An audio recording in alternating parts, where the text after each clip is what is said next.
Namaste. I'm Jane Shah, logged in from Croatia. Would like to thank Zena Family Guardians for having me on this session, which is going to be one of its kind today. Zena World has always been on constant effort to our existence and sustenance on this beautiful planet called Earth. Since we never drew a boundary on this planet, when came to the participation, contribution, extending helping hands or touching the pain points of the people, we thought, why not take out some time to address an issue pertaining not only to the mankind but to the entire world, creation, our galaxy, to say so. So, we are here today to discuss an issue which is within us and which we are all in. Well, let me not complicate any further. The topic for the day is the calendar system. We do follow versus we should follow. Now, why this issue and what could be attempted takeaway for this session? Just a few months before we had a new year 2022 thrown upon us on 1st of January. There were huge celebration globe wide, and we are all part of it with our body and mind. And just yesterday was the day on which yet another new year celebrated, with only difference that it wasn't worldwide, but was shrunk in the size. It was a day marked as Chaitra Patida, Patipada. Pratipada. Patipada. See, I Pratipada. don't even find it easy to pronounce. That's what's happening with us. The day is celebrated mainly in our region with many different names, all indicating the same, the start of a new year as per the Indian calendar system. In times when the science and technology is driving the entire world, isn't it imperative to look at everything with the lens of measurement, calculation, precision, and accuracy? It must be so.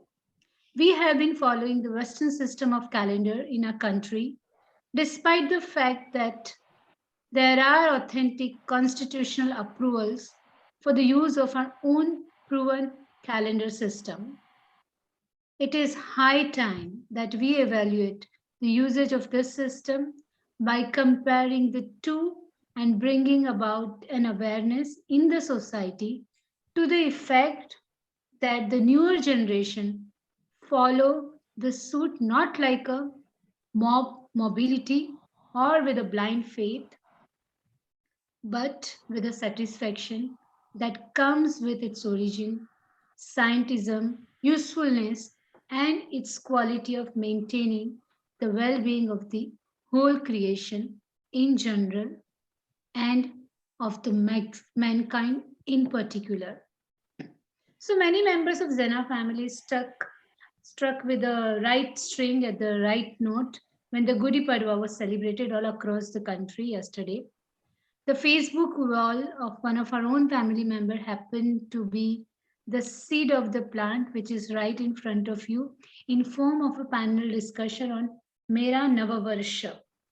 It is sure to enrich us when we unfold the old age, authentic and purposefully accurate system of calendar prevailing in our country and need to relive with it in high spirit of awareness to keep up our heritage and maintain harmony with the nature and this cosmic universe. We as a family can contribute our little part to the good of the mankind by pursuing for the usage of Indian calendar system not by compulsion but by appreciation, and not only in our own religion but in the whole of the world. We believe in Vasundhara Kutumbakam. Therefore, if anything good for us, it must be shared with each of the prani on this planet. Right here, we have a panel discussion with distinguished panelists who will share their point of view on the Indian calendar system and highlight the vulnerable advantages of following it with an age over the one we follow popularly as a thumb of rule. I'm quite sure this session will bound to be an eye opener for us. At least we can understand the system and its purpose for the eternal good for each of us. So let's not wait any further. And now we will begin the show. I hand over to Mr. Manish Agrawal, who has kindly consented to set the tone of today's enlightening discussions. Thank you all. Manish ji. Thank you, Sister Jane. This is, I mean, in any colonial enterprise, and historically, whether it started with the removal or destruction of paganism in Europe, or the colonial enterprise of the Europeans in India, there is one common theme that always erupts, and that is the native traditions are largely destroyed or at least suppressed. And one very important way by which, or rather two important ways by which this is destroyed and or suppressed, is by destroying the calendar, and two, suppressing the local language. And this theme sort of runs in all colonial enterprises across the world, across millennials. So my question, therefore, to the panelists, and any one of you can take this, is how was the Indian calendar suppressed or destroyed by this colonial enterprise, to the extent that most of us Indians are not even aware of how our calendars sort of work to this date. And one of the reasons why this is destroyed is because it destroys the historic credibility of all our entire history. So today, for example, whether Krishna was born on this day or that day is destroyed or sort of debated primarily because the dates and the calendar has been destroyed. So I would like the panelists to throw light on how the European colonial enterprise affected our indigenous calendar system.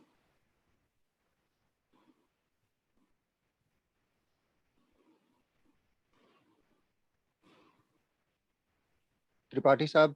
May I? Ji. See, what I can see is that the very bad tradition, and which none of us can ever address, is that history is always written through the eyes of the victor. And this is what happened with the colonists, colonial powers, that wherever they went, firstly, in order to prove that they are the superior race, by way of complexion, their complexion of skin, by way of their different education, by way of their different facial features. And in order to prove that, the one thing that most of the colonial powers wanted was, as Mr. Agrawal has said, that destroy their language, destroy their culture, hit at their pride, and tell them, make them realize that they are hollow. Their culture is nothing, their history is nothing. And that's why that is not new for British. They did it whenever they went. And not only for British, but so-called European civilized people. They, even when they went to Africa, Latin America, they behaved in the same fashion. And I have been to Africa twice. I mean, I have served 7 years in Africa and almost the same time in Latin America. And I saw they have wonderful traditions, which are very akin to us. But those traditions were ignored, and they were not, I mean, instead of being encouraged, they were suppressed. And people were told that, look, you are black, you are brown, you are not the same as we are because we are superior.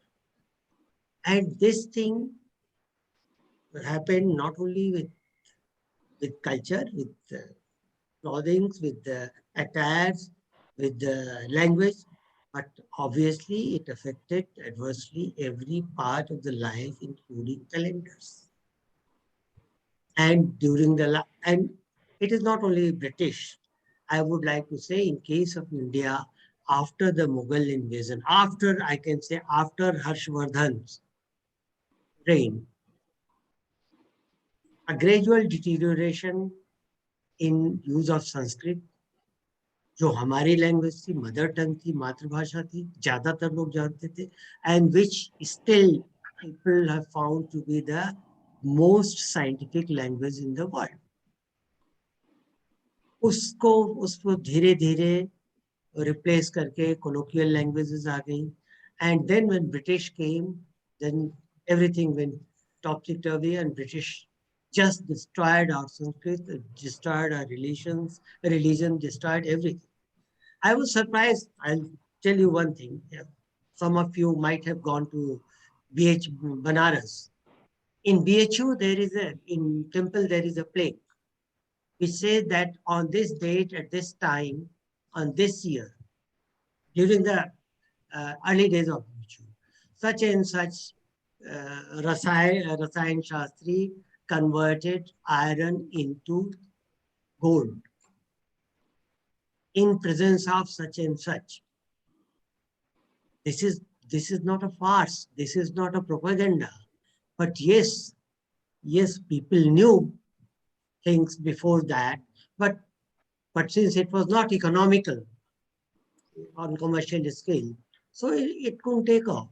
So there were so many things that they had, and they knew, which deliberately was not only destroyed, but was suppressed by the colonial powers and their stooges who learned English and started denying everything that was owned.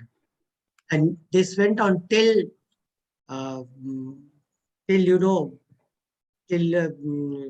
last century,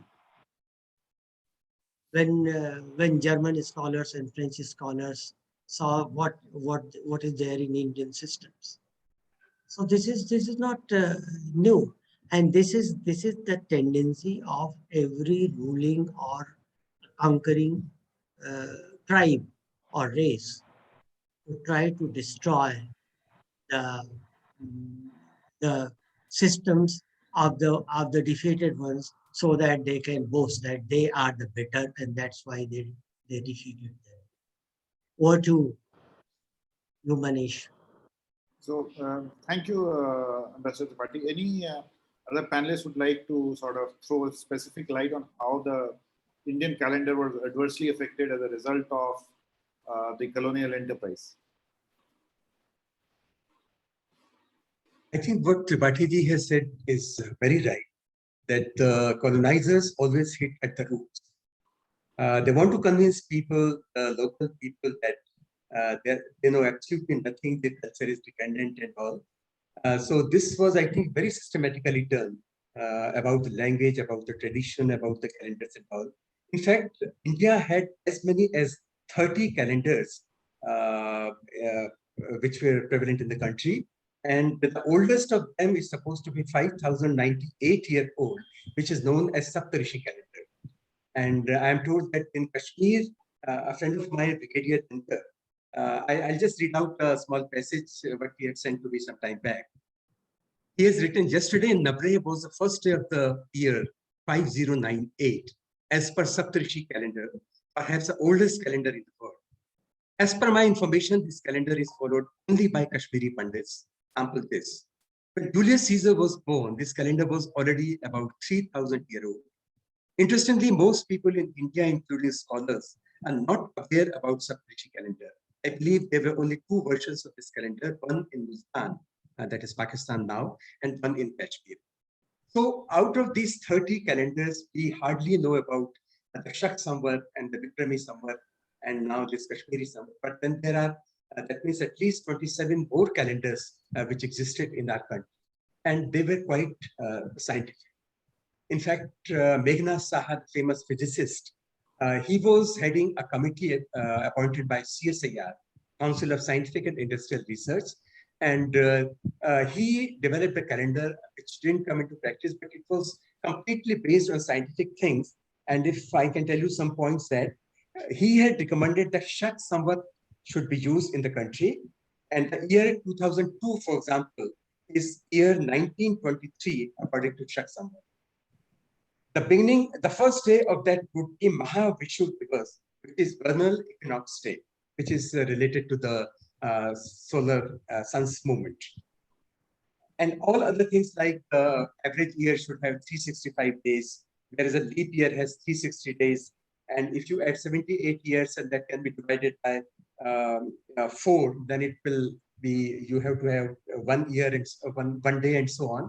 So all these calendars which were prevalent in the country in different parts were completely forgotten by the people. And I think this was quite a systematic attempt by them. I agree. Thank you, Dr. Saab. So can we now just shift gears a little and talk about some of the key features of the Vikram Samvat calendar?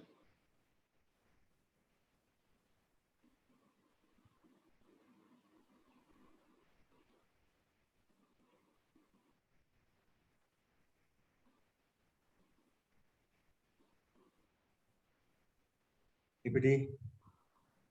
Who is supposed to speak on this? Anybody can take the question, please. Oh, okay. If I am permitted to say something, then I will start. I will throw light on something which has not been discussed so far. So first of all, let us talk of our country. There are not so many. Not so many calendars as are being claimed. Historically, for which the archaeological evidences are available, I will only talk about them, not in the religious scriptures or somewhere, which are not very authentic. So first of all, the first calendar which is available is the Nirvana calendar of Buddha. So that is mentioned because the urn containing the remains of his body has been found, and there it is mentioned. Similarly, his disciples' urn containing their physical, that body's part after death are also preserved, and they have been found. So these are pure historical scientific evidence. So in that you get the mention of Nirvana Samvat. That means Nirvana started, and from there things counting of dates and all begin. Pratul Bhaiya, just one interjection, a request because so far we have had English speakers, people speaking in English. आपका command over Hindi अच्छा, अगर आप हिंदी में बोले तो लोग जो हिंदी पसंद करते हैं उनको भी अच्छा लगेगा। ठीक है,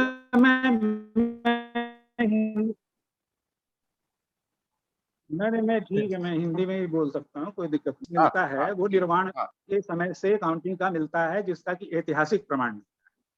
दूसरा जो है वो है जिसको आप कह सकते हैं वीर संवत, जो कि उसी तरह से जो जैन धर्म के जो महावीर तीर्थंकर थे, तो उनके जो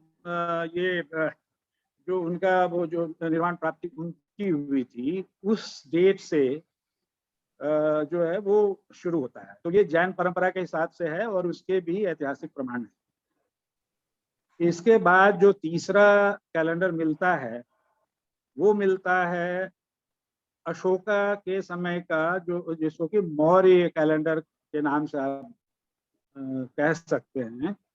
और वो जो मौर्य कैलेंडर की बात हुई है वो एक हाथी गुम्फा करके उड़ीसा में जैन खरवेल राजा था, उसने वहां पे इंस्क्रिप्शन लिखवाया है और उसमें उसने तिथि का वर्णन किया है जो कि लिंक्ड है मौर्य कैलेंडर से। तो Maurya calendar was the third calendar. उसके बाद जो आता है वो आता है आपका जो कुषाण वंश के लोग यहाँ पर आए और कनिष्क जो उसका महान राजा हुआ था, तो कनिष्क ने जो है वो, चूंकि वो लोग बाहर से आए हुए थे, तो पुरानी वो बाहर की भी जो परंपरा है उसको भी साथ में लेके वो आए थे और यहाँ पर वो बौद्ध बन गया था, बौद्ध राजा था और उसने बौद्ध धर्म का बहुत ज्यादा प्रचार प्रसार किया था जैसे अशोक ने करवाया था। उसी तरह से कुषाण का भी काफी बड़ा साम्राज्य था और उसने भी इस दिशा में काफी प्रयत्न किए थे। यही बात थी कि वो बाहर से आया हुआ था, कुषाण लोग बाहर से आए थे, लेकिन वो पूरी तरह से यहाँ पर बस गए और यहीं के हो गए, भारतीय हो। तो उसने जो है वो जो परंपरा शुरू की, जिस संवत की परंपरा शुरू की, उसी को आज हम शक संवत के नाम से बुलाते हैं। वो वास्तव में कुषाण के द्वारा स्थापित किया हुआ था और उसी को बाद में सारे बौद्ध ग्रंथों में उसका ही उपयोग होता रहा। और जो वो संवत जो है वो सबसे ज्यादा साइंटिफिक संवत था, क्योंकि कुषाण वंश वाले जो ले वो बाहर से आए थे तो थोड़ा उस पर वेस्टर्न इन्फ्लुएंस था। और उसी समय में आप जैसा बात कर रहे थे कि जो रोमन साम्राज्य था, और जबकि वहाँ पे ओलंपिक और ग्रीक में जब ओलंपिक का ये था, पहले तो सबसे पहले हम लोग ग्रीक से शुरू करते हैं, तो वहाँ जो ओलंपिक गेम्स होते थे, तो वो ओलंपिक गेम्स और उससे जो है इवॉल्व जो हो रहा था कैलेंडर, उन सब चीज़ों का प्रभाव कुषाण वालों के ऊपर में पड़ा था।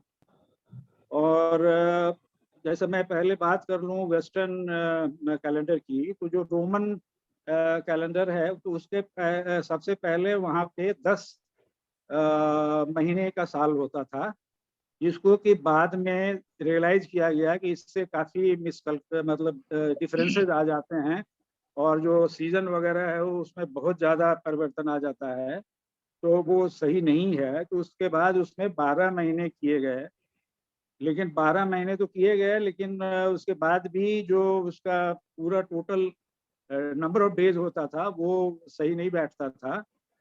वो जैसे कि वो 354 या 55 दिन का होता था, जिसमें कि परेशानियां होती थी।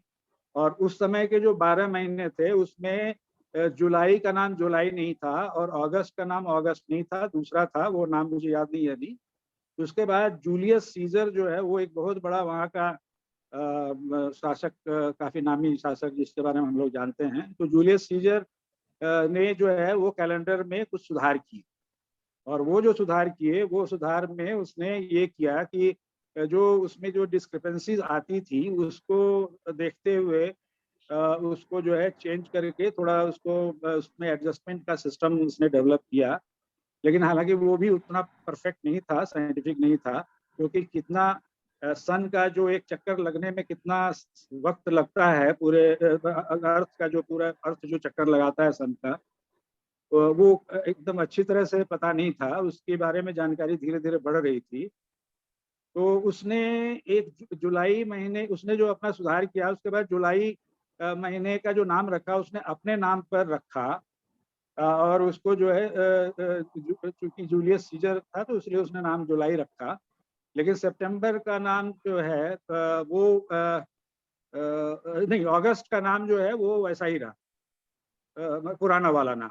तो जूलियस सीजर के नाम पर वो जुलाई पड़ा, और वो कैलेंडर जो उसने डेवलप किया, that calendar was called Julian calendar.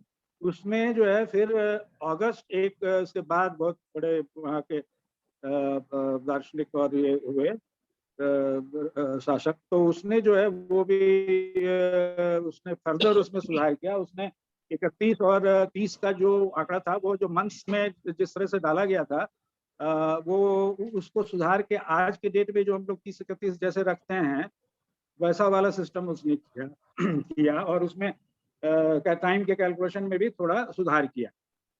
तो इस तरह से उसने जो है अपने जो अगस्त महीने का जो पुराना नाम था उसको बदल करके अपने नाम पर उसने अगस्त रखा। तो इस तरह से जुलाई और अगस्त का कंसेप्ट आया।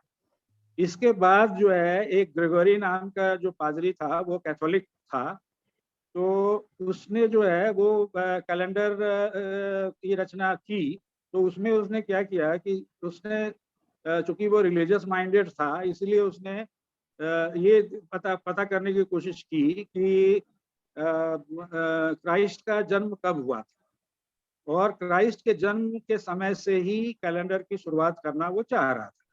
और फिर उसने जो है उसी टाइम में ओलंपिक गेम्स का जो पहला व्यक्ति जो कि वो जिससे फेमस हुआ था, वो पैदल चल करके उसने वो शायद जो मैराथन या इसका था जिसका भी था, तो वो उसने जो है वो उस इवेंट का सही अनुमान लगाने की कोशिश की, और उसके हिसाब से उसने ग्रेगोरियन कैलेंडर का जो है उसकी आधारशिला रखी, और उसने उसमें सबसे ज्यादा साइंटिफिक सुधार किया, जिसमें कि उसने रियलाइज किया कि जो हमारा जो लीप ईयर और ये सारी चीज़ों का जो कंसेप्ट है, क्योंकि ये 28 दिन का फरवरी और बाकी 30-31 का करते हुए जो आता है, उसका जो योग है, वो योग जो है उसको हमको वो थोड़ा कम पड़ जाता है, तो इसीलिए उसको जो है एवरी 4th ईयर जो है उसको एडजस्ट करने के लिए फरवरी का महीना एवरी 4th ईयर जो है उसको 29 का करने का उसने नियम बनाया। फिर इसमें ये भी देखा गया कि उसके बाद भी एक्यूरेसी नहीं रह जाती थी, इसीलिए 400 ईयर्स का भी कंसेप्ट उसने लाया, और उसने ये देखा कि वो मतलब जो 400 ईयर्स का जो है उसमें 28 का हो या 29 का हो, भले ही वो लीप ईयर होगा लेकिन फिर भी 28 का होगा, ये कंसेप्ट उसने डाला। इस तरह से करके काफी हद तक जो है हम लोग साइंटिफिक इसको बना पाए। अब हम चले आते हैं पैरेलल यहाँ पे जो शक संवत था। शक संवत में भी उसी तरह की खामियां थी, क्योंकि वो उस समय ग्रीक कैलेंडर वगैरह के हिसाब से बना था, तो उसमें जो है वो टोटल जो है 365 डेज का बनता था वहाँ पे, तो इसीलिए वहाँ पर भी खामियां थी, लेकिन फिर भी वो उस समय के हिसाब से काफ़ी एक्यूरेट कैलेंडर था, काफ़ी सही कैलेंडर था, और उसको जो है सारे बौद्ध लोगों ने फॉलो किया। लेकिन अनफॉर्चुनेटली इंडिया में बौद्ध धर्म का सफाया हो गया, सत्यानाश हो गया, उसके बहुत सारे कारण हैं, मैं उसमें अभी नहीं जाऊँगा। उसके बाद क्या हुआ, ब्राह्मण लोगों ने पूरा वो अपना धर्म फैलाया, जिसको हम ब्राह्मण धर्म बोल सकते हैं, जो आज हमें हिंदू धर्म के नाम से हम जानते हैं। बेसिकली वो ब्राह्मण धर्म है, क्योंकि हिंदू शब्द कहीं भी नहीं मिलता, हमारे किसी भी धर्मशास्त्र में एक भी जगह हिंदू शब्द का इस्तेमाल नहीं हुआ, जबकि ब्राह्मण कई जगहों पर लिखा हुआ है, ब्राह्मण श्रेष्ठ है, ब्राह्मण की पूजा करनी चाहिए, सारा कुछ लिखा हुआ है, यानी ब्राह्मण के द्वारा ही रचित वो सारी चीजें हैं। तो उसमें क्या हुआ, पहला प्रयास ये हुआ कि चूंकि बौद्ध थे नहीं, तो बौद्ध का जो शक संवत था उसको हथियाने की कोशिश की गई सबसे पहले साउथ इंडियन ब्राह्मण्स के द्वारा, और उन्होंने उसका नाम जो है वो रख दिया सतवाहनों के यहाँ एक शालिवाहन करके उन्होंने, मतलब एक राजा है जो उसके नाम पर उसका शालिवाहन जो है संवत नाम रखा गया। और ये तो प्रयास हुआ दक्षिण भारतीय ब्राह्मणों के द्वारा। जबकि आप उत्तर भारत की बात लें तो जो ये साइटोपार्थियन वगैरह जो हैं वो 6ठी शताब्दी के आसपास में एक दूसरा कैलेंडर लेके आए थे। तो वो जो कैलेंडर था पहलवी वगैरह का, तो उसमें वो जो कैलेंडर था वो कैलेंडर साइंटिफिक नहीं था, क्योंकि वो ल्यूनर कैलेंडर था, ल्यूनर बेस्ड था, और उसमें जो है ल्यूनर बेस्ड होने के चलते जो हिजरी संवत में जो प्रॉब्लम है वही प्रॉब्लम उसमें थी। तो उसको एडजस्ट करने का जो उपाय हुआ, उसको उसके लिए आपको अधिक मास का कंसेप्ट लाना पड़ा, क्योंकि ल्यूनर कैलेंडर और अगर आप ये लें सन का जो कैलेंडर साइडेरियल लें तो उस दोनों में जो डिस्क्रिपेंसी है उसको मेक गुड करने के लिए अधिक मास का कंसेप्ट जो है आज भी वही चल रहा है, तो वो उसमें लाने की कोशिश की गई। और जो उत्तर भारत के ब्राह्मण और दक्षिण भारत के ब्राह्मण के बीच में ये हमेशा मतलब मतभेद रहा, विरोधाभास रहा। और उत्तर भारत के जो ब्राह्मण हैं उन्होंने इसका नाम विक्रम संवत दे दिया, जबकि ये विक्रम संवत नहीं था। इसका असल नाम जो था वो मालव संवत था, या कृत संवत भी बोलते हैं। तो ये जो संवत है, ये संवत को इन्होंने नॉर्दर्न इंडिया के ब्राह्मण्स ने उसको एडॉप्ट किया और ये सिस्टम उस पर डाला गया। तो इसका नाम विक्रम संवत विक्रमादित्य के आधार पर बोल दिया है कि विक्रमादित्य ने शकों को हराया, इसीलिए ये विक्रम संवत, और दूसरा वाला जो है वो शक संवत। तो इस तरह से ये कहानी है इसकी। अब जो है विक्रम संवत की बात अगर आप करें तो विक्रम संवत जो है वो चैत्र का जो प्रथम दिन होता है उससे साल की शुरुआत होती है कायदे से। प्रथम दिन क्या होता है, तो होली का जब देखते हैं उसमें जो पूर्णिमा है, पूर्णिमा के बाद जो पहला चैत्र का पहला दिन होता है, उस दिन से वास्तव में नए वर्ष की शुरुआत होनी चाहिए अगर विक्रम संवत को देखें।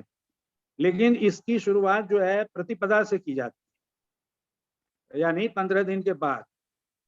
तो अब इसका आवश्यक है कि इसको समझना कि क्या है। तो फिर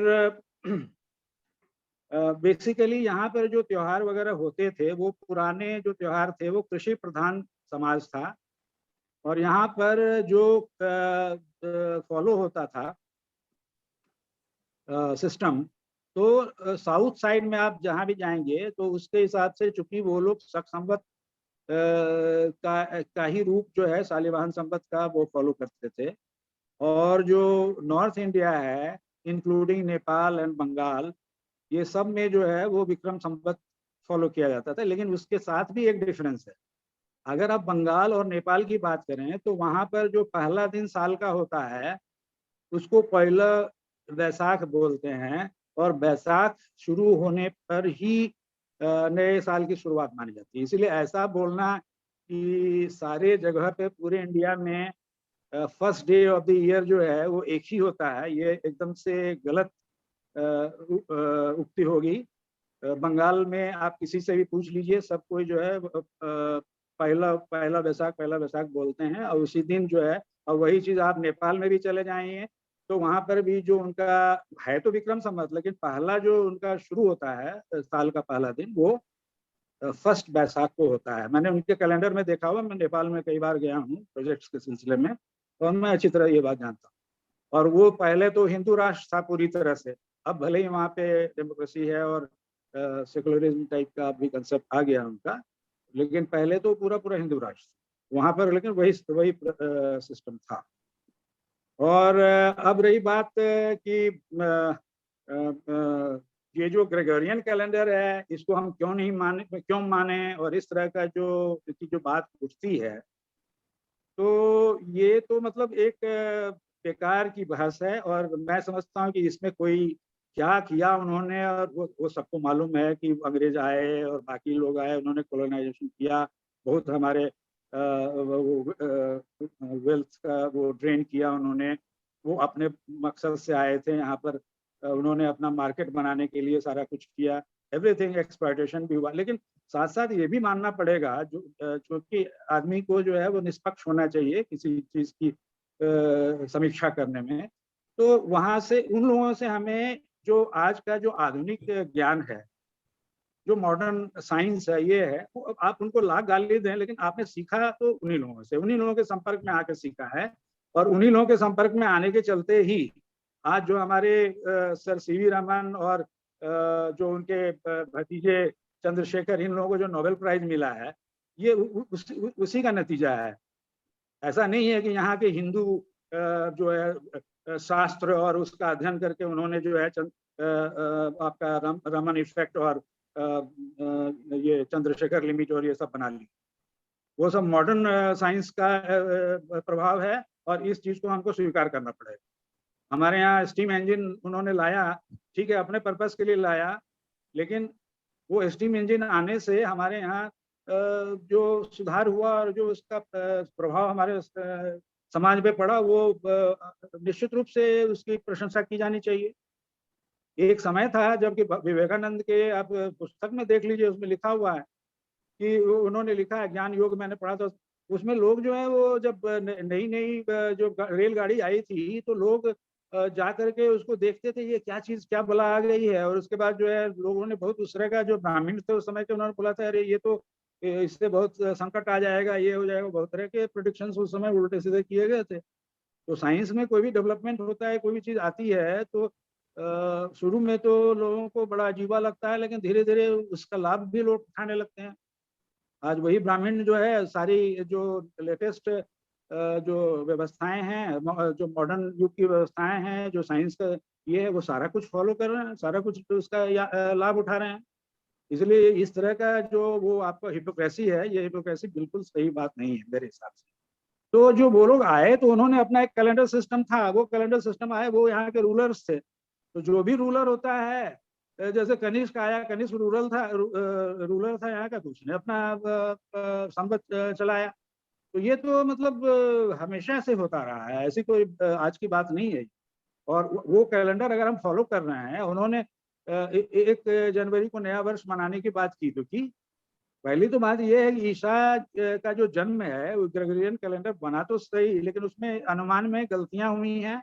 और आज के इतिहासकार ये बोलते हैं कि ईसा का जन्म जो है वो फर्स्ट इसमें नहीं हुआ था, वो कुछ 7-8 साल का उसमें एरर बताते हैं लोग। और इसीलिए और दूसरी बात है कि कब उनका जन्म हुआ था, डेट क्या था, ये भी आर्बिट्ररी है, क्योंकि 25 जो दिसंबर का जो डेट इसका मनाया जाता है क्रिसमस का, वो एक आर्बिट्ररी डेट फिक्स किया गया है। वो इसका रिकॉर्ड नहीं है कि कब वो एग्जैक्टली पैदा हुए थे। तो इसीलिए ये सारी चीजें कुछ परंपराएं हैं, इसका अननेसेसरली इसमें जो है ना बाल की खाल निकालने की कोई आवश्यकता नहीं है। न तो हम बहुत बड़े महान आदमी हैं, न कोई और है, सब कोई मनुष्य हैं। और हम लोग जो है, जो भी आज के विश्व में जो सबसे अच्छी चीज है, हमको उसको फॉलो करना चाहिए। और पुरानी बातों का, झूठ मूठ का जो है ना, वो ढिंढोरा पीटने से समाज का कोई भला होने वाला नहीं, यही मेरा कहना। और इसी में जो अभी चर्चा में ये बताया गया था कि कैसे जो है वो एक सेटअप किया गया था साइंटिस्ट लोगों का, ये कि भाई हमारा जो कैलेंडर है उसमें से कोई ऐसा कैलेंडर है जो कि साइंटिफिक है और जिसमें कि थोड़ा सा सुधार करके हम लोग उसको अडॉप्ट कर सकते हैं इंडिपेंडेंट इंडिया के लिए। तो ये जो प्रयास हुआ था, इसमें 22 मार्च 1957 को जो है ये पाया गया कि शक संवत जो है, that is the most scientific Samvat. और उसमें जो है थोड़ा सा फेरबदल करके, ताकि उसमें वो जो नंबर दिनों की जो संख्या है, वो उसको थोड़ा सा एडजस्ट किया गया। 365 से उसको उसमें जो चेंजेस करने थे वो कर दिए गए। तो उसके बाद जो है ये करीब करीब जो ग्रेगोरियन कैलेंडर है और जो मॉडिफाइड कैलेंडर जो कि इंडिया ने अडॉप्ट किया है, दोनों ऑलमोस्ट एक जैसा है। और इसका जो पहला ये है मंथ है, वो चैत्र कहा जाता है। और उसके इक्विवेलेंट जो डेट आता है वो 20 या 21 मार्च आता है। तो आप 20 या 21 मार्च को अगर मनाना चाहें नया वर्ष, तो मना सकते हैं, कोई बात नहीं। लेकिन ऐसा है कि इसी देश में, बंगाल में और नेपाल में, हमारे पड़ोसी देश में, यहाँ जो प्रथम दिवस मनाया जाता है वो बैसाख के पहले दिन मनाया जाएगा, और उनको फोर्स करके उसको चेंज कराना भी गलत। तो यही मेरा निवेदन है। धन्यवाद। थैंक यू प्रतुल चौधरी जी, आपने जो इन बातों पे प्रकाश डाला, इसके प्रोज भी बोले, कॉन्स भी बोले, अच्छी बात है। मेरा ये कहना है कि सवाल ये नहीं था कि कौन अच्छा है कौन बुरा है, और क्या हम फॉलो करें, क्या हम किसी पे थोपें, या क्या हमसे किसी ने छीना। आदि आदि आदि। सवाल केवल ये था कि अभी के जो कैलेंडर जो हम फॉलो कर रहे हैं या जो ब्रिटिश द्वारा हमें बताया गया है, या ये कह लें कि 1957 में जो हम लोगों ने निश्चित किया कि ठीक है इसको हम मान के चलेंगे, वो सुविधा के तौर पे बनाया गया कैलेंडर।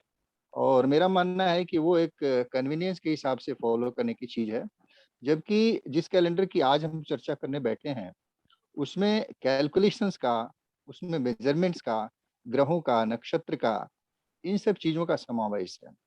जैसे कि मैं चौधरी साहब अभी बता ही रहे थे मैं कि इंटरफेयर करना चाहूंगा। शायद ग्रह जी नक्षत्र जी की स्थिति जो है वो भी आप गलत समझ जी रहे हैं, क्योंकि ग्रह नक्षत्र की स्थिति जो है वो ग्रीक लोगों से ली गई है, और जो हमारा जो ज्योतिष की परंपरा है उसको यमन परंपरा बोलते हैं। शायद आपने अध्ययन किया हो तो आपको पता होगा, मैंने तो काफी अध्ययन किया है। तो ये जो हमारी हमने जो नॉलेज लिया है ना एस्ट्रोनॉमी का, एस्ट्रोलॉजी जी तो अलग चीज है, एस्ट्रोनॉमी का जो नॉलेज लिया है ना वो हम लोगों ने यमन से लिया। और अच्छा, ये कहीं यमन से भी लिया परंपरा है, और ठीक यमन है। परंपरा उस समय में जो आपको नक्षत्रों की स्थिति थी और हम्म, आज जो नक्षत्रों की स्थिति है 2000 साल के बाद, वो वही जी नहीं है। और आप जी गणना जी जो है उसी के आधार पर किए जा रहे हैं, वो गलत है।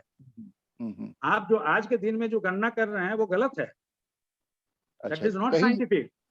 अच्छा हो सकता है, मगर अगर मेन जो आपको नहीं पता अंतर है, है, मुख्य मैंने तो जो देखिए मैंने तो सारा कुछ स्पेरिकल ट्रिगोनोमेट्री पढ़ा है, मैंने कैलकुलेशंस भी किए हुए हैं, जी और मैं जानता हूँ, अच्छी तरह से जानता हूँ कि आप जो वो भी क्या है, वो एपरेंट कॉन्स्टेलेशंस हैं जिसके वो बैकग्राउंड में मून के बैकग्राउंड में कौन सा कॉन्स्टेलेशन है इस पर निर्धारित करते हैं। लेकिन आज के डेट में वो कॉन्स्टेलेशन नहीं है, फॉर योर इन्फॉर्मेशन। आज के बिल्कुल डेट में ठीक है, पोजीशन बदल लेकिन जो गई है। मॉडर्न कैलेंडर है, लेकिन जो हम कैलेंडर फॉलो इसीलिए कर रहे हैं अभी के मेरा तारीख यही में। निवेदन है कि अगर आप फॉलो करना चाहते हैं इंडियन कैलेंडर, तो आप शक संवत को हम्म, फॉलो करें। और शक संवत में जो थोड़ा बहुत सुधार करने की इसलिए जरूरत थी क्योंकि जो साइंटिफिक जी चीज है वो उसमें लाई गई है, और जो बोला गया है लेट अस फॉलो दैट। अगर आपको ग्रेगरियन कैलेंडर से इतना ही नफरत है, सख्त नफरत है, प्लीज फॉलो शक नहीं संवत नहीं, बात which has been and बात नफरत की I नहीं don't है। I cannot accept any other argument. It is all sheer because of religious blindness that people are speaking like this. Religion में हो क्या सकता है है, ये हो मैंने सकता है। अपने अपने से पढ़ा है, और मैं आपको एक एक चीज हम्म, पे, यहाँ समय नहीं है, एक एक चीज पे मैं आपसे जी वार्ता कर सकता हूँ और एक एक चीज का आंसर मैं दे सकता हूँ। ये समय प्रतुल नहीं जी, है हो यहाँ पर हमारे पास, इसलिए मैं बोल नहीं हो सकता। सकता है, हो देखिए सकता है, कोई हो भी सकता है, चीज है, बिल्कुल इसमें कोई वैज्ञानिक संदेह नहीं है। विचारधारा जो है हम्म, हमें उसको मानना चाहिए। राहु और केतु से चलने से काम नहीं चलने वाला है। राहु केतु प्रत- नाम के फिक्सिसस जो है, जो कि वो एक राक्षस था, और उस राक्षस का जब वो बैठ गया था देव देव अमृत बांटते समय दानव का जो वो हुआ था समुद्र मंथन, तो उसमें दानव लोगों को धोखा देने के लिए वहां भी धोखा चलता था। सतयुग बोले या जो बोले, वो हमेशा उसमें जो चलता है रहा है, वो दानव हमेशा लोगों चलता को रहा जो है, जहां है, भी मानव है दानव वहां लोगों ये को धोखा मध्य छल, पिला दिया ये गया। सब चीज और होती उसमें रही से है, एक इसमें कोई बेचारा संदेह नहीं। राहु जो है वो इधर देवताओं के पंगत में आकर के और अमृत पीने लगा, तो हम्म, सूर्य ने उसको इशारा कर दिया। तो उसके बाद जो है सूर्य ने इशारा कर दिया और सूर्य और चंद्र ने इशारा कर दिया। तो विष्णु जो है उन्होंने अपना जो है वो अपना निकाला ये चक्र सुदर्शन चक्र, और उसको उसके गर्दन को काट दिया। तो जो पोर्शन में अमृत रह गया वो राहु बन गया, और जो उसका धड़ था वो केतु बन गया।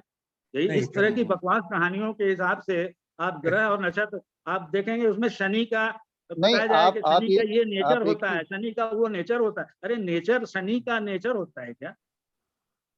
शनि प्रतुल जो जी, आज है, आज जो शनि है, उस शनि के जितने छल्ले हैं वो छल्ले कम होते जा रहे हैं। कुछ आप लोगों को शायद पता नहीं हो, उसमें जो आइस और ये सब जो उसमें है, और जितना बड़ा छल्ला पहले हुआ करता था उतना अब नहीं है, वो कम हो गया है काफी। हाँ वो तो क्या टाइम आपको है ना, ये बात टाइम के पता थी हिसाब से क्या हर आपको? चीज बदलती है, ये बात आपको इसमें कोई पता है? संदेह नहीं। ये बात आपको नहीं पता होगी, मैं आप जानता हूँ अच्छी तरह से कि आपको नहीं पता होगी, प्रतुल जी, क्योंकि साइंस हाँ, के जो में जो विकास हो रहा है उससे आप हम्म। एब्रेस्ट अपने आप को अगर रखेंगे तभी आपको पता चलेगा, नहीं तो नहीं चलेगा। प्रतुल जी, मैं और एक बात नहीं हम मैंने साइंस के ऊपर में बहुत अध्ययन किया है, इसलिए मैं दावे के साथ कह सकता हूँ कि ये सारी बातें बकवास हैं। ये विक्रम संवत की जो बात उठा रहे हैं ये लोग, संघी लोग उठा रहे हैं, ये प्रोपेगेंडा है, और इस प्रोपेगेंडा से बचिए। मैं सिर्फ इतना, मैं ऐसा नहीं है कि मैं कोई एक पार्टी या दूसरे पार्टी का हूँ, as a rational person, as a scientific minded person, analytical mind रखने वाला हूँ मैं।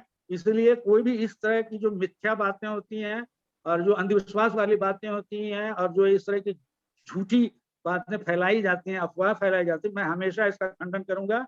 मुझे इससे मतलब नहीं है कि वो बीजेपी है कि वो कांग्रेस है। अगर कांग्रेस ये कर रहा होता तो मैं कांग्रेस कभी इसी तरह का जी ठीक है। चौधरी साहब, नौटियाल साहब का सुन लेते हैं, कुछ कह रहे हैं नौटियाल साहब। मैं ही कहना चाह रहा था, प्रतुल जी जो बात कर रहे हैं उसमें दम है कि शक संवत नियरेस्ट है, पर मुझे एज सच मुझे तो ग्रेगोरियन कैलेंडर फॉलो किए जाने से कोई प्रॉब्लम नहीं है। इसमें यूनिवर्सलिटी है इस समय दुनिया भर में। लेकिन ये मानना कि हम लोगों के यहाँ एस्ट्रोनॉमी का बहुत ज्ञान नहीं है, ये शायद उतनी सही बात नहीं है। हमारे देश में मैं इसी में फिर इंटरफेयर करूंगा। आप जो ऐसे बात कर रहे हैं ना, जरा सा आप एक बात, अल बरूनी ने जो कि इंडिया में कुछ पता नहीं था उसके बारे में, अल बरूनी जो भारत में आया था 11वीं सदी में, उसका ट्रांसलेशन आज हिंदी में भी उपलब्ध है। एक बार उसको पलट के देख लें। उसमें उसने क्लियर लिखा है कि यहाँ के जो ब्राह्मण हैं वो अपने आप को बहुत बड़े तिस्मार खां समझते थे, और मैं भी समझता था कि बड़े ज्ञानी हैं। लेकिन जब मैंने अपना ज्ञान लगा करके और कैलकुलेशंस किए और उनका कैलकुलेशन देखा तो उनके कैलकुलेशंस में बहुत मिस्टेक्स थी, और वो आ करके हमारे पास आ करके समझ रहे थे, अरे ऐसा कैसे किया आपने, ऐसा कैसे किया। तो आप किस बात का दम भरते हैं। अल बरूनी एक बहुत बड़ा विद्वान आदमी था और उस समय के जो है लेटेस्ट चीजों की वो जानकारी रखता था। नहीं, आपने ये मान लिया कि जो अल बरूनी ने कहा था वो बिल्कुल सही था। हो सकता है ये बात सही हो, इस पे मैं अभी तो इस पे डिबेट नहीं कर सकते, लेकिन ये फैक्ट है कि हमारे देश में जितना एस्ट्रोनॉमी का ज्ञान था और मैथमेटिक्स का जितना ज्ञान था, इवन केमिस्ट्री और इसका आर्किटेक्चर का जितना ज्ञान था। अच्छा, एक चीज चर्चा की गई कि लोहे से सोना बनाने के बाद, मैं बता रहा हूँ ये बिल्कुल बकवास चीज है। आप लोग अगर साइंस पढ़े हैं तो आप लोगों को पता चलना चाहिए कि सोना कब बनता है। सोना हेवी मेटल है। हेवी मेटल जो है ना, इतनी तुरंत नहीं बन जाता है। कोई भी जो प्रक्रिया होती है, जैसे फॉर एग्जांपल आप सन में ले, तो सन में क्या होगा, पहले आएगा आपका जो हाइड्रोजन है, हाइड्रोजन हीलियम में कन्वर्ट होगा, फिर हीलियम से वो और हेवियर एलिमेंट में कन्वर्ट होगा, और इस तरह से करते करते सोने का जो लेवल है ना वो बहुत बाद में आता है। नहीं तो इससे इसीलिए लोहे से सोना बनाना जो है ना एक पूरी गप है, और ये एल्केमी में होता रहा है, चाहे इंडिया में ही नहीं वेस्ट में भी हर जगह इसको एल्केमी बोलते हैं, और वो लोग उसके पीछे लगे रहते थे, लेकिन होता नहीं। पारद और क्या क्या, पारद से जो है वो बन जाएगा, वैसे लोहे और पारद से अभी तक किसी ने आप सोचिए बिना फ्यूजन के प्रोसेस के हेवी एलिमेंट आप कैसे बनाइएगा। नहीं, ये जरूरी नहीं है कि केमिकल रिएक्शन सुनिए, हेवी मेटल बनना जो है वो केमिकल रिएक्शन नहीं है, that is nuclear reaction. Pratul ji, मैं फिजिक्स का स्टूडेंट रहा हूँ। आज अगर वो अगर एल्केमी की बात सही है और जो काशी विश्वविद्यालय में जो लिखा हुआ है वो सही है, तो वेस्ट में लोग क्या पागल हैं? Why they are not using that technique? My humble submission.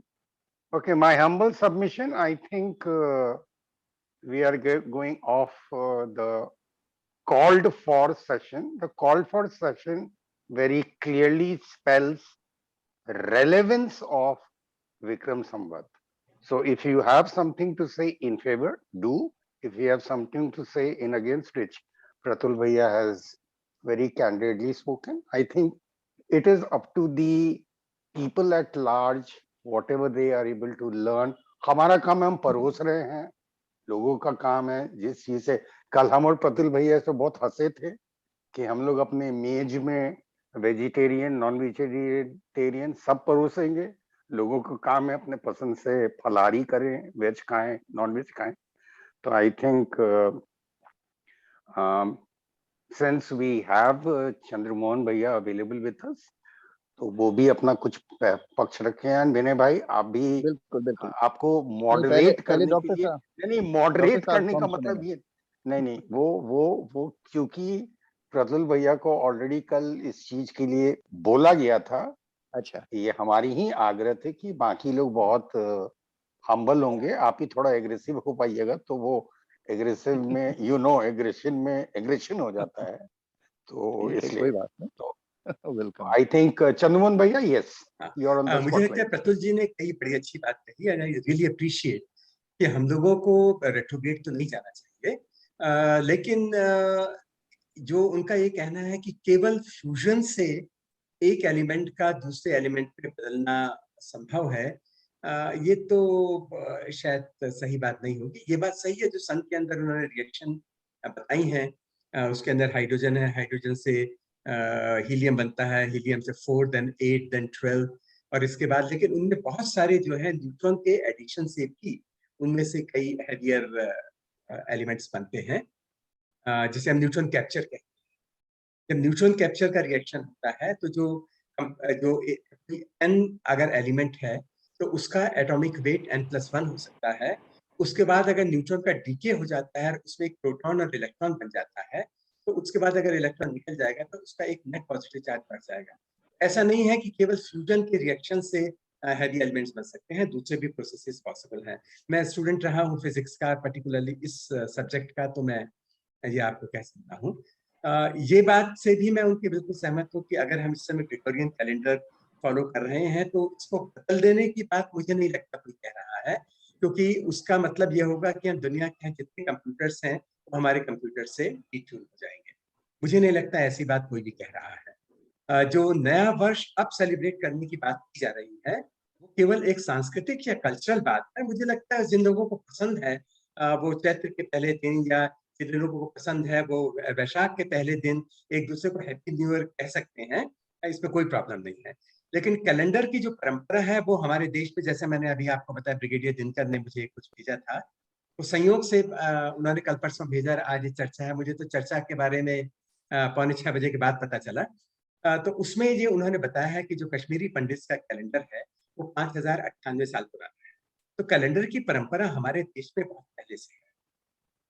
जहां तक एस्ट्रोनॉमी की और अल्बरूनी की बात आपने कही, अल्बरूनी के ज्ञान को सब लोग मानते हैं, उन्होंने बहुत सारे ऑब्जर्वेशंस हमारे देश के बारे में लिखे हैं, लेकिन हमारे देश में एस्ट्रोनॉमिकल ऑब्जर्वेशंस की परंपरा बहुत पुरानी है, आर्यभट्ट से भी पहले की है। और अगर ये सही दूसरी जगह पे यवन, आपने जो यवन उसका उल्लेख किया, मुझे उसके बारे में ज्यादा पता नहीं है, पर मैं मानता हूँ कि हमारे देश में भी एस्ट्रोनॉमिकल ऑब्जर्वेशन की ट्रेडिशन जो है बहुत पुरानी है। और कंस्टलेशंस या प्लैनेट्स जो हैं इनके बारे में बहुत सारी जानकारी है। इवन जो हमारे धार्मिक ग्रंथ हैं, मैं आपको एक बड़ी रोचक बात बताऊं जो शायद थोड़ा सा असाइड होगी लेकिन टाइम की काउंटिंग से रिलेटेड है। एक यहाँ पर डॉक्टर भटनागर थे जो इंडिया में, जो मिस्टर भटनागर थे जो इनकम टैक्स कमिश्नर थे, लेकिन उनका इंटरेस्ट एस्ट्रोनॉमी में था। उन्होंने ये देखा कि रामायण में जब भी कोई वर्णन है, जब भी कोई महत्वपूर्ण घटना का वाल्मीकि ने वर्णन किया है, और उसी तरह रामचरितमानस में तुलसीदास जी ने किया है, या उसी तरह से जो कंबन की रामायण है या और दूसरी रामायण है उनमें किया गया है, उनमें हर समय उन्होंने ये बताया गया है कि कंस्टलेशन की उस समय पोजीशन क्या थी और जो प्लैनेट्स थे वो किस कंस्टलेशन के रिस्पेक्ट में कहाँ पर प्रेजेंट थे, बताया जा रहा था। उसके आधार पर उन्होंने यूज किया सो कॉल्ड प्लैनेटरी सॉफ्टवेयर का। प्लैनेटरी सॉफ्टवेयर हमें ये बताता है कि किस समय में कंस्टलेशंस की और प्लैनेट्स की सापेक्ष, एक दूसरे के सापेक्ष पोजीशन क्या थी। और क्योंकि ये चीज यूनिक है और टाइम के साथ, आपने बिल्कुल सही कहा, प्रतुल जी ने कहा कि टाइम के साथ बदलता गया है, और मैंने उनसे ये पूछा एक दूसरे डॉक्टर भटनागर से कि क्या आप जो कैलकुलेशंस कर रहे हैं उसमें इन सब चीजों का चेंजेस का अकाउंट फॉर किया गया है। वो मैं मेंशन कर दूं कौन से और सारे चेंजेस जो चेंजेस हो रहे हैं। हमारी अर्थ जो रोटेट करती है उसकी जो एक्सिस है वो एक्सिस आज 23.5 डिग्री पे झुकी हुई है, लेकिन ये हमेशा 23.5 डिग्री पे नहीं थी और हमेशा 23.5 डिग्री पे नहीं रही है। इसका एक साइकिल है और ये इस तरह से लट्टू की तरह से घूमती रहती है। अर्थ की ऑर्बिट सन के चारों तरफ है। ये प्रिसेशन बोलते हैं, प्रिसेशन जो है वो उसका प्रभाव है। जी हाँ, ये प्रिसेशन है। और इसी तरह से सन के अराउंड जो अर्थ की ऑर्बिट है, इसकी शेप भी हमेशा एग्जैक्टली वैसा ही इलिप्स नहीं थी जैसी आज है।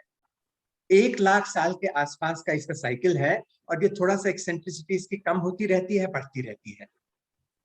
इसके अलावा जो हमारा ये जो पोलर जो लाइन है जिसे आप कहते हैं, ये भी अंतरिक्ष में एक ही जगह की तरफ पॉइंट नहीं करती। अगर हम ऊपर से देखें तो एक सर्कल बनाती है। और इन तीनों जो मोशंस हैं, इन तीनों मोशंस के टाइम फिक्स है, तो इसको भी कुछ लोगों ने अकाउंट फॉर किया है। मैं नहीं जानता कि हमारे जो पंचांग है उनमें इनको अकाउंट फॉर किया गया है या नहीं। अगर नहीं किया गया है तो जो प्रतुल जी कह रहे हैं बिल्कुल सही है कि उसकी वजह से उसमें एरर हो सकती है, पर किसी ने मुझे बताया था कि शायद ये करेक्शन उसमें किए गए। लेकिन ग्रेगोरियन कैलेंडर, आप म्यूटेड हैं प्रतुल जी। उसमें मैं एक बात बताना चाहता हूँ। हमारे जो पुराने ऋषि लोग या जो भी बोले मैथमेटिशियंस जो थे पुराने, वो लोग उनके पास कोई फॉर्मूला नहीं था कैलकुलेशन का, लेकिन वो क्या करते थे, वो जो आकाश में जो गति है विभिन्न इसकी, वो उसको ऑब्जर्व करते थे और उसका जो है वो एक उसका टेबल बनाते थे और उस टेबल में जो है वो वैल्यूज उन्होंने जो ऑब्जर्व करके डाली हैं। तो मैंने स्फेरिकल ट्रिगोनोमेट्री यूज करके और मैंने उसको वेरीफाई किया, तो मैंने पाया कि वो सही है। तो वो लोग बहुत बड़े अच्छे ऑब्जर्वर्स थे।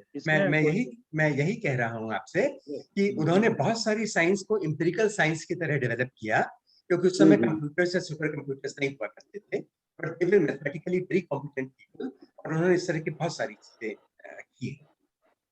और उसको एल्मेनक बोलते हैं, उसको एल्मेनक एल्मेनक जो है ना, वो उन्होंने जो बनाया था, मैंने उसको चेक किया पंचांग जिसे कहते हैं, क्योंकि मैंने पढ़ा था इसका, तो मैंने वो फॉर्मूला यूज करके किया, तो इट वाज कमिंग ऑलमोस्ट। और जो आपने, हाँ जी, एल्केनी के बारे में जो आपने बात की, यानी कि लोग ये अभी से नहीं, इवन कहा जाता है कि जो हम कई सारे जो यूरोप के बहुत बड़े बड़े केमिस्ट रहे हैं, उन्होंने अपनी जिंदगी के आखिरी साल इसी चीज में गुजार दी कि कैसे वो पारे से या लोहे से सोना बना सकते हैं। पर मैं आपको जस्ट बताना चाहूंगा कि जो एटॉमिक वेट पारे का है और जो एटॉमिक वेट गोल्ड का है, वो करीब करीब आसपास है। इन अदर वर्ड्स, अगर कोई ऐसी सिचुएशन क्रिएट हो सके जहां पर उनमें कुछ, क्योंकि हम जानते हैं कि न्यूट्रॉन जो है वो प्रोटॉन और इलेक्ट्रॉन में टूट सकता है, और उसकी वजह से एलिमेंट एक पीरियोडिक टेबल में एक स्टेप ऊपर जा सकता है, हेवियर एलिमेंट, क्योंकि उसका एक पॉजिटिव चीज मैं बोलना चाहूंगा कि आपके जो उसमें न्यूक्लियॉन्स हैं, है ना, उसमें सबसे बड़ा जो रोल होता है वो एटॉमिक नंबर का होता है, दैट इज प्रोटॉन। प्रोटॉन की संख्या घटने बढ़ने से ही जो है वो एलिमेंट चेंज होता है। बिल्कुल सही कह रहे हैं आप प्रोटॉन को जो है ना, आप प्रोटॉन को जब तक आप न्यूक्लियस के साथ छेड़छाड़ न करेंगे, तो न तो आप उसमें से प्रोटॉन निकाल सकते हैं, ना उसमें घुसा सकते हैं। मैं यही आपको अगर आप निकालना चाहते हैं तो वो फिजन का प्रोसेस है, अगर उसमें डालना चाहते हैं तो वो फ्यूजन का प्रोसेस है। यही तो दो प्रोसेस है जिससे कि एलिमेंट्स में चेंज किया जा सकता है, और तो नहीं, यही मैं आपको बता रहा हूँ। अगर आप फिजिक्स में अगर कोई और पढ़ा होगा आपने, तो कृपया मुझे भी जानकारी दें ताकि मैं वही आपको बता रहा हूँ, एक प्रोसेस होता है न्यूट्रॉन कैप्चर का, एक प्रोसेस होता है जो तारों के अंदर भी होता है। और अगर आप, क्योंकि आप, मुझे लग रहा है आपका बैकग्राउंड साइंस में है, आप इंटरेस्टेड हैं, तो एक paper reviews of modern physics में 1952 के आसपास छपा था, इसके लिए नोबेल प्राइज बाद में मिला था फाउलर को। बी स्क्वायर से मतलब Burbidge Fowler and Hoyle. Fred Hoyle को नहीं मिला था, वो कुछ और पॉलिटिक्स थी। फाउलर को 1980 के आसपास में नोबेल प्राइज मिला था। उस बी स्क्वायर एफएच पेपर में जो रिव्यूज ऑफ मॉडर्न फिजिक्स में है, उसमें इन सारे प्रोसेसेस के बारे में बताया गया है, चाहे वो डीके वाले प्रोसेस हो, चाहे वो न्यूट्रॉन कैप्चर वाले प्रोसेस हो। जब कोई न्यूक्लियस या कोई एटम आप कहिए, वो एक न्यूट्रॉन को कैप्चर करता है, तो वो न्यूट्रॉन को जब कैप्चर करता है तो वो दूसरे एलिमेंट, उसका अभी तो एटॉमिक लेवल 8 पढ़ा, लेकिन अगर न्यूट्रॉन का डीके होता है, और क्योंकि न्यूट्रॉन प्रोटॉन से भारी होता है, तो न्यूट्रॉन का डीके प्रोटॉन में और इलेक्ट्रॉन में होता है। तो अगर इलेक्ट्रॉन हट गया, आप वो बोलना चाह रहे हैं कि न्यूट्रॉन जो है changing into proton plus electron. हाँ, ये प्रोसेस होता है, ये प्रोसेस होता है। तो इसकी वजह से एक वो एलिमेंट जो है ऊपर वाला एटॉमिक नंबर उसका हो जाएगा। तो ये चीज भी हो सकती है।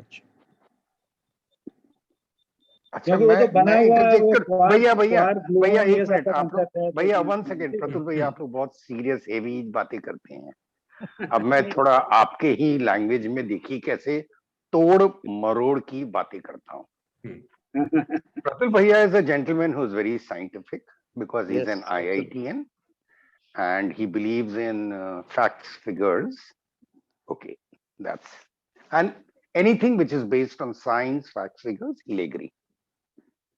He'll relent, rather, let me put it that way. It is how, but and he is absolutely not in favor of being in the association of Sanghis, so to say, quote unquote. लेकिन प्रतुल भैया science and facts रखने वालों के संगी हैं, उनके साथ तो है ना। तो दोनों चीज आज के डिस्कशन में हमें दोनों चीज प्रतुल भैया से मिल गया। ही इज अ संगी also of science, but of science, but of science, ठीक है, कोट एंड कोट कर देंगे, मतलब these are all going on record, so nobody should say that our sessions are colored this way or that way. We are absolutely neutral people.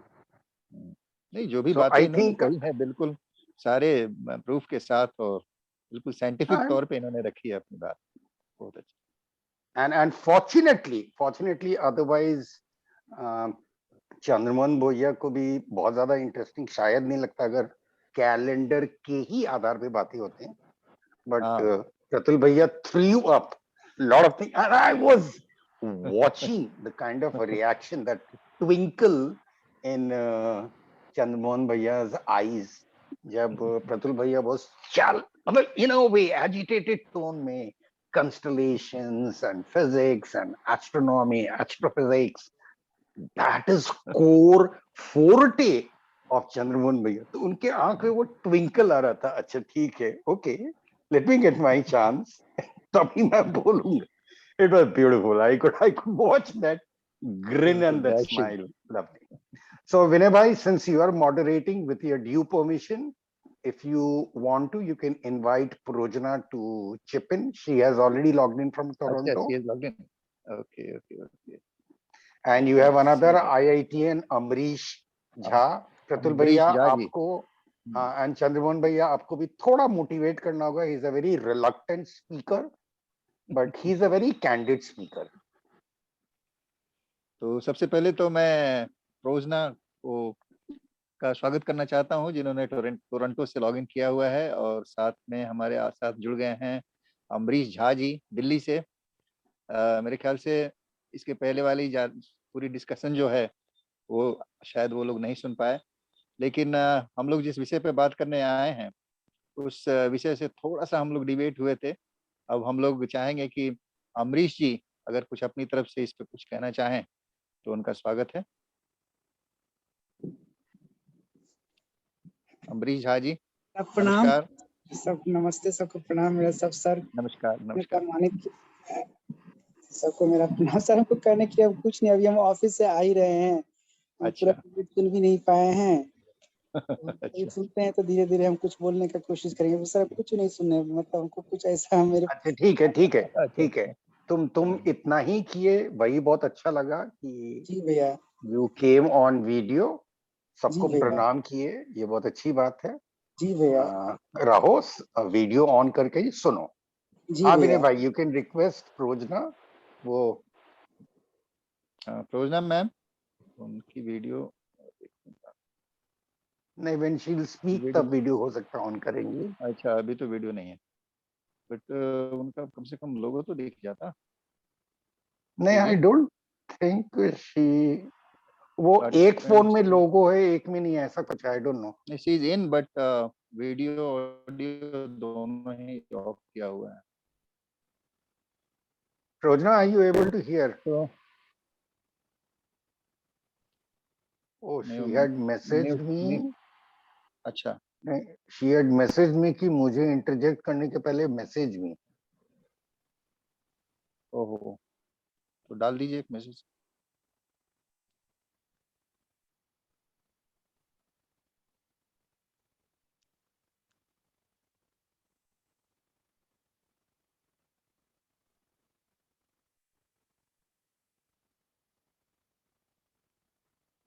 Mean time हम लोग नौटियाल साहब से कुछ और सुनना चाहेंगे इसके संबंध में। हाँ डेफिनेटली सर प्लीज। तो मेरे ख्याल से प्रतुल जी ने बहुत, और I appreciate his approach, that is what a scientist should be like. हम हमेशा बात करते हैं कि जो भी हम बात कहें that should be evidence backed. और जो आज जो डिस्कशन हमारे देश में बहुत सारी चीजों पे चलते हैं, मेरी उसमें मेरा टेक ये, कुछ लोग हैं जो इस तरफ हैं, कुछ लोग हैं जो इस तरफ है। कई बार लोग मजाक में बातचीत होती है, लोग कहते हैं कि आप लेफ्टिस्ट हैं, मैंने कहा नहीं, लेफ्टिस्ट नहीं हूँ, मैं राइटिस्ट हूँ। राइटिस्ट हूँ कि जो मुझे राइट लगता है मैं उसकी तरफ हूँ, जो एविडेंस सपोर्ट करती है।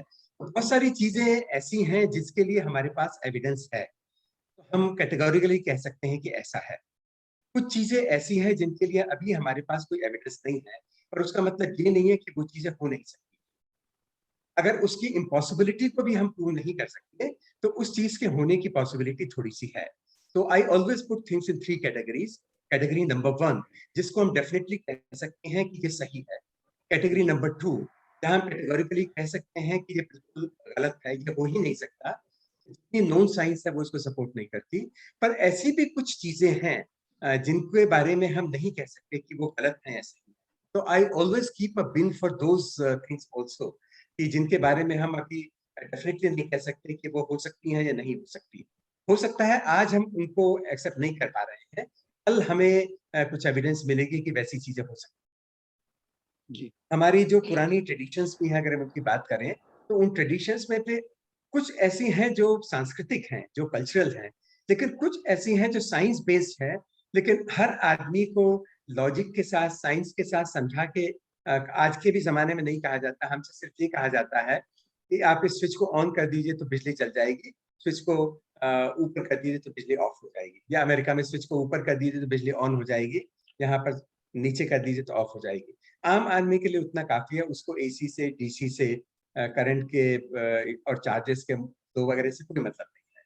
इसी तरह से बहुत सारी चीजें पुराने समय में भी प्रैक्टिस में रही होंगी, एक्चुअली साइंटिफिक थी, लेकिन आम आदमी उनको जस्ट फॉलो किया करता। मैं एक एग्जांपल आपको देना चाहूंगा, जो पिछले 2 साल में ये क्वारंटाइन का एक जो कॉन्सेप्ट आया है, हम लोगों के यहाँ नहीं, कहीं भी पुराने जमाने में जो नेचुरल डेथ्स के अलावा बाकी डेथ्स हुआ करती थी, उनमें बहुत बड़ी संख्या उन डेथ्स की थी जो इन्फेक्शन से हुआ करती थी।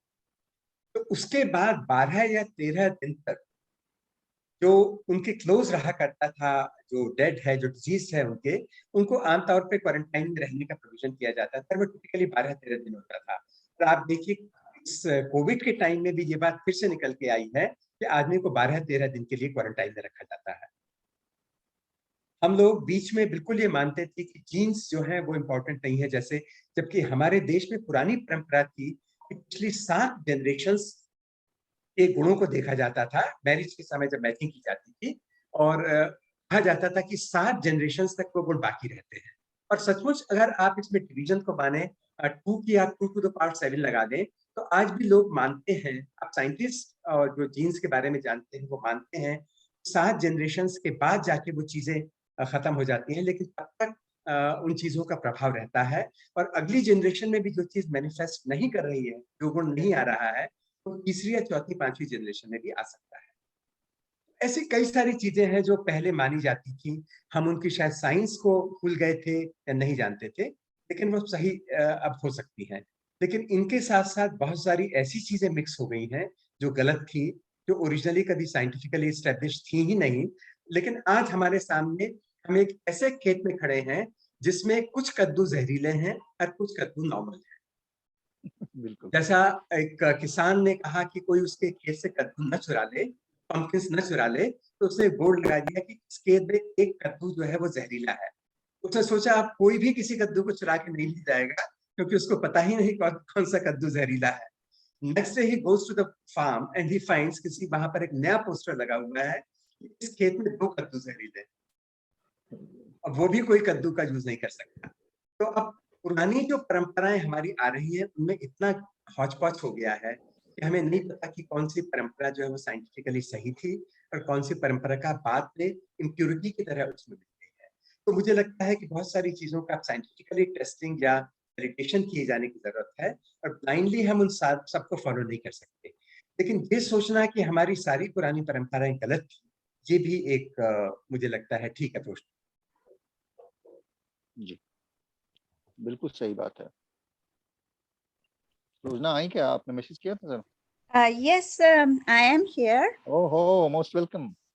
So can I say something? Oh, I sure, have sure. heard. Most welcome. Please, Okay. we are waiting for you. Without Let with me. video preferably. No, not with video. I have a lot of oil in my hair. I'm sorry, I can't show my face like that. Sorry about that.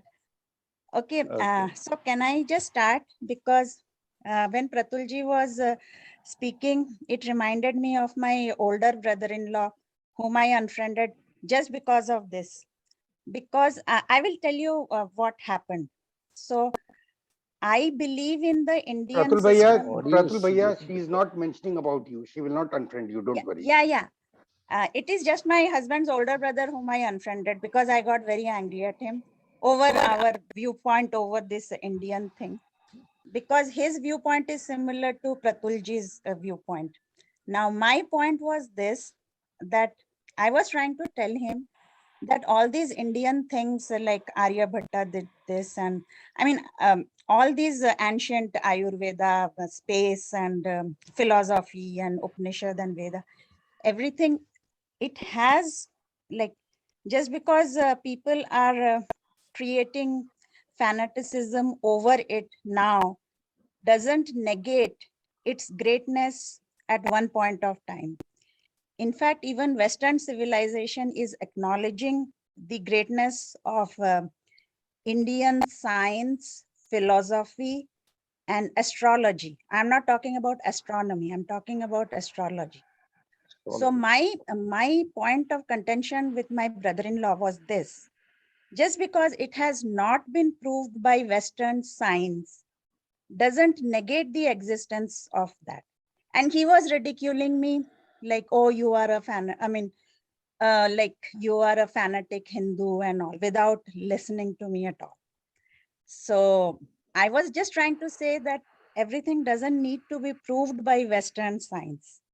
If something is there and it is coming true gradually, then it has to be given some respect. I know it is not what today's topic is, but that is my viewpoint about all Indian system. And it is much more older than any other civilization. And it is a fact. It is even more ancient than the Greek civilization. Like, let us look at Mohenjo-daro and Harappa culture. Like, it is 5,000 years old. And there are so many other things which has happened. Just because it is being made into a folklore and mythology and people are fighting over it and doesn't negate its greatness. That's all. I think I have said enough. You guys continue. Yeah, I agree with you, Prajna. I was in the radiocarbon dating lab, the most productive radiocarbon dating lab of the country. And I have all the time I had this experience that whenever we get an age for a cultural site, if this age is a little bit on the high side compared to the expectation, then people would tend to say that the date is wrong. And this is because the Western world did not believe that in India we could have such old evidences of culture and civilization. But gradually now, some of those dates were got done abroad also, and they verified the dates that we had given. तो ऐसी बहुत सारी चीजें हैं जिनको वो शुरू में outright reject करते हैं, and just because either their ego or their bias does not allow them to accept कि कोई Indian culture जो है वो उनकी उससे पुरानी हो सकती है. पर मेरे ख्याल से the actual approach should be, I think all what Pratulji said has a lot of weight. I agree with that. Evidence backed होना चाहिए, but जैसे मैं पहले भी कह रहा था कि हर चीज की एविडेंस एक ही टाइम पे मिल जाए ये जरूरी नहीं है. कुछ चीजों की एविडेंस हो सकता है बाद में मिलेगी. बहुत सारी चीजें हैं जो हमने इंडिया में देखी हैं, हम उन्हें अभी टाइम के उसमें नहीं, फ्रेम में नहीं रख सकते. बाद में रख पाएंगे तब हमारी शायद ओपिनियन चेंज हो जाएगी. हमें एविडेंस के बारे में क्रिटिकल होना चाहिए, क्योंकि अगर हम बिना एविडेंस के किसी चीज के बारे में बहुत बड़े बड़े क्लेम करते हैं, then we become a laughing stock. तो उसी तरह की बात है कि पार्टीशन के बाद जो भी आता था वो कहता था कि पाकिस्तान में उसकी बहुत बड़ी हवेली थी, उसके दरवाजे पे हाथी घूमते थे और उसके बहुत सारे घोड़े थे और उसके बाद करोड़ों रुपया था। तो लोग उसको हंसते थे इस चीज पे कि हर आदमी जो है वो ऐसा ही कहता है। Once we have got an evidence for whatever we are claiming, either about our जो अचीवमेंट्स हैं पुराने, तभी हम उनके बारे में बात करें। हम अगर आज पुष्पक विमान की बात करेंगे जिसकी कोई एविडेंस नहीं है तो वो गलत है। बट हमारी मैथमेटिक्स में हमारी ट्रेडिशंस बहुत अच्छी हैं। क्वाड्रेटिक इक्वेशंस हम आज से हजारों साल पहले जानते थे। आर्यभट्ट ने और उससे भी पहले जीरो का कॉन्सेप्ट हो या डेसिमल का कॉन्सेप्ट हो, आर्किटेक्चर की बहुत सारी चीजें हैं ये हमारे देश में बहुत पहले। मेटलर्जी हमारे देश में बहुत अच्छी थी, जिसे हम कहा जाता है स्टील होता है एक स्पेशल तरह का, वो हमारे देश में बहुत पहले बन गया था। यूरोप में उसके सैकड़ों साल के बाद जाके बना। तो we have enough to be proud of our achievements in the past, लेकिन अभी हम पब्लिकली उन्हीं के बारे में बात करें जिनके बारे में हमारे पास evidence. That is what I would say. बिल्कुल सही बात है। और ये जो फिनोमेना है जो आपने अभी कही और जो मैम भी बोल रही थी, इसका प्रमाण भी मिलता जा रहा है। धीरे धीरे ये चीजें आ ही रही हैं कि जिन चीजों को हम कभी नहीं माना करते थे वो उन्होंने भी माना है और हमारे यहाँ भी चीजें प्रूवन हो रही हैं, तो इसमें कहीं कोई शक नहीं है। एक छोटा सा आजकल फैक्ट भी निकल के आ रहा है कि हनुमान चालीसा में हमारे यहाँ से सूरज की दूरी वगैरह का प्रमाण है। तो ये भी एक बड़ा रोचक और बहुत ही हिस्टोरिक इंफॉर्मेशन है। हाँ, उसमें केवल मुझे ये देखना चाहता था मैं, सॉरी विनय जी इंटरप्ट कर रहा हूँ। आपने जो बात कही वो मैंने पढ़ी भी और उसके बाद मैंने हनुमान चालीसा में उसको देखा भी। तो उसमें कई बार मुझे लगता है कि इसमें कुछ चीजें जो है बैक कैलकुलेशन भी हो सकती है। अच्छा। इस सेंस में कि अगर मान लिया उन्होंने कहा कि n नंबर ऑफ योजन्स की दूरी है जी, तो ये भी हो सकता है कि सूर्य से पृथ्वी की जो आज दूरी है आप उसको n से डिवाइड कर दीजिए और उसके बाद आप कह दीजिए कि एक योजन जो है वो 1000 या 1 लाख किलोमीटर के बराबर होता है। और उसमें जितने योजन लिखे होंगे जब आप कैलकुलेट करेंगे तो वही वैल्यू निकल के आ जाएगी। इस तरह की चीजों को बस हमें थोड़ा सा केयरफुली करके पहले चेक करना होगा। मतलब वही है ना कि अगर कोई मेडिसिन बनी हुई है तो ऐसा नहीं कि किसी के भी हाथों में दे दी जाए, वो तो कोई एक्सपर्ट डॉक्टर उसको लिखेगा, खाने वाला तरीके से उसको खाएगा तभी तो फायदा होगा ना। अगर इसको मतलब लेमन्स लैंग्वेज में समझने की कोशिश की जाए तो वही चीज है। Yeah, I will also like to interject at this point. I am totally in favor of evidence. So evidence in whose parlance? Evidence by the Western world. So if we are so keen on proving our heritage, we have to perfect the art of finding evidence, standardizing everything. The reason Ayurveda is not that popular is because it's not standardized.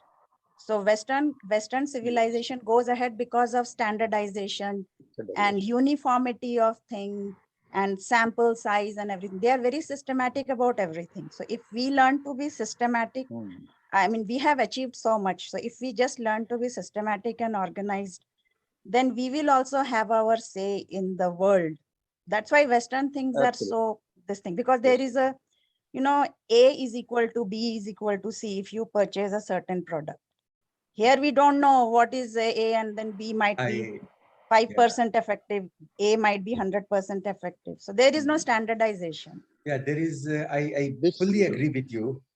I agree with you because in our country, most of the time, जी मतलब एक चम्मच से उठा के वो डालते हैं, अगर प्रिसाइजली उसको मेजर नहीं करते। ये तो एक है जो प्रॉब्लम आपने पॉइंट आउट की कि स्टैंडर्डाइजेशन नहीं है और ये बहुत बड़ा ड्रॉबैक था। लेकिन एक दूसरी चीज और है, बहुत सारी दवाइयां अब इसलिए उतनी इफेक्टिव नहीं होती हैं कि जो ओरिजिनल उसका प्रिस्क्रिप्शन था उसमें कहा गया था उस जगह पर उगने वाले पेड़ के पत्ती को या फल को या फूल को इसमें मिलाया जाएगा।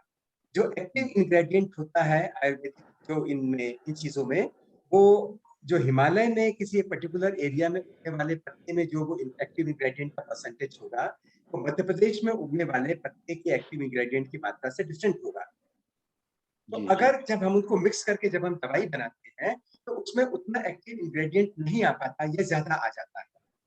तो बहुत बार आप देखेंगे कि हमारे जो पुराने ग्रंथ हैं, मुझे लोगों ने बताया, उनमें लिखा हुआ है कि किस जगह का पेड़ या किस जगह का पत्ता या किस जगह का फल, उसमें मोरलेस एक्टिव इंग्रेडिएंट की जो अमाउंट है वो कांस्टेंट रहेगा। लेकिन हम यहाँ पर आकर अगर यूपी में माना किसी जगह के एक पेड़ या पत्ते को ले लें तो उसमें एक्टिव इंग्रेडिएंट दवाई का उतना होगा ही नहीं, तो वो इफेक्टिव नहीं होगा। Another problem. और अब लोग रियलाइज करने लगे हैं कि अगर हमारे ओरिजिनल जो हमारा सूत्र है उसमें दिया गया आयुर्वेद में, उसमें लिखा गया है कि हिमालय के इस जगह का ये पत्ता है, तो हमें उसी जगह के पत्ते का उपयोग करना है। यहाँ तक कि कुछ समय का भी उल्लेख है, किस समय में तोड़ा जाए। हाँ, किस समय तोड़ा जाए, क्योंकि इसमें उसका प्रोडक्शन जो उस एक्टिव इंग्रेडिएंट का होगा वो समय के साथ बदलेगा। जी जी, एक टाइम होगा जब वो ठीक होगा। सेकंड थिंग, अगर अब क्लाइमेट चेंज हो गया है और जैसा हम लोग देख रहे हैं कि सीजन्स का भी शिफ्टिंग हो रहा है जी, तो उसके हिसाब से वो चीजें भी अब चेंज हो जाएंगी। अगर आज से 1000 साल पहले मान लिया कि जून के महीने में किसी चीज की हम बात करते थे, तो अब अगर आप हमारा मानसून का साइकिल देखें जो अब चल रहा है, तो जून से 15-20 दिन आगे खिसक गया है। एब्सोल्युटली। तो ये चीज भी उसमें चेंज हो जाएगी। हाँ, हमारे यहाँ वही दिक्कत है, we are in habit of generalising the things, वो मेरे ख्याल से ठीक नहीं है।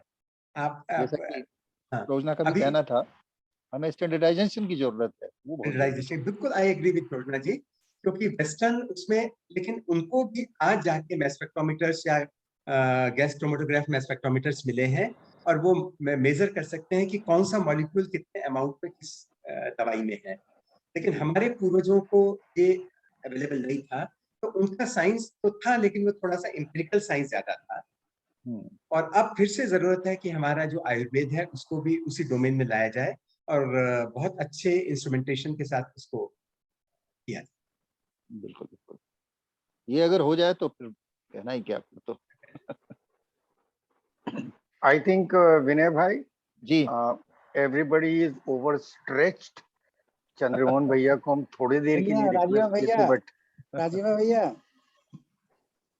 हाँ बोलिए बोलिए अमरीश जी। हाँ, डिस्कशन तो भैया बहुत ही लर्नेड, बहुत ही इरुडाइट डिस्कशन था। एक स्टेट बर्टन रसल का एक बहुत अच्छा कोटेशन है, उसी के साथ मतलब हम चाहेंगे कि हम लोग का ये डिस्कशन कंक्लूड कर जाए। बर्टन रसल ने कहा था, हाँ भैया बोल रहे हैं जी जी, कि no idea is definite, no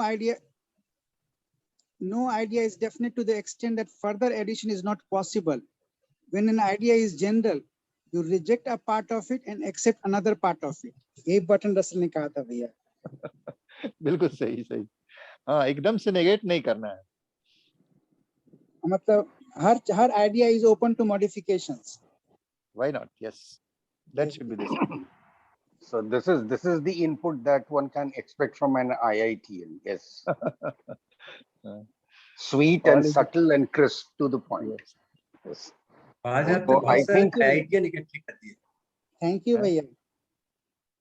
अच्छे अमरीश जी भैया, तुम्हारे पास तो readymade material vote of thanks का है भैया। अभी ऑफिस से आए, कुछ भी चीज मेरे पास नहीं होगा अभी। हमको अभी तो आए हैं ना, आप कहे थे कि हम सोचे कि आपका रिक्वेस्ट को कैसे हम डिसऑनर कर दें। ओके ओके ओके ओके भैया, विनय भाई, कोई बात नहीं, कोई you बात have नहीं। it with you?